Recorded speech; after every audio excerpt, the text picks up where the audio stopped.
Сая өнгөрсөн намрын чуулган ингээд таврын чуулганы ихэнх хэсгээр нэлээд анхаарал татсан чухал зүйл юу байсан бэ гэхээр хутааны жишээл бас сонсголын үеэр маш олон зүйлүүд яригдсан.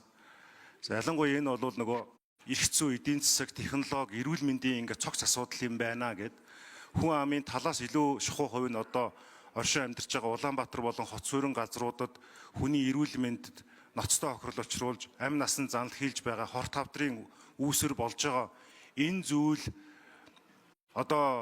эдийн засгийн болон эрүүл мэндийн утгаараа бол асар их хохирол аваад байна.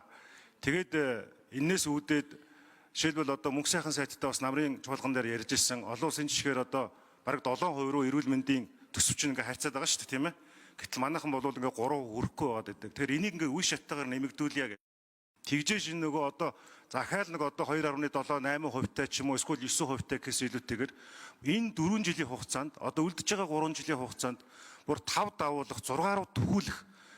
Тэгээд гол нь энэ нөгөө 21 аймаг чинь 6 бүсэд байгаад байгаа бол тэр бүс болгонд нь тэр сүүлийн үеийн онцлогоо тэр технологийн асуудал, хүний нөөцийн асуудал, тэр ер нь эрүүл мэнд болон энэ боловсролын дэд бүтцийн цогцоор нь нэг тийм бяртай шийдэхэд бас анхаармаар байгаа юм аа.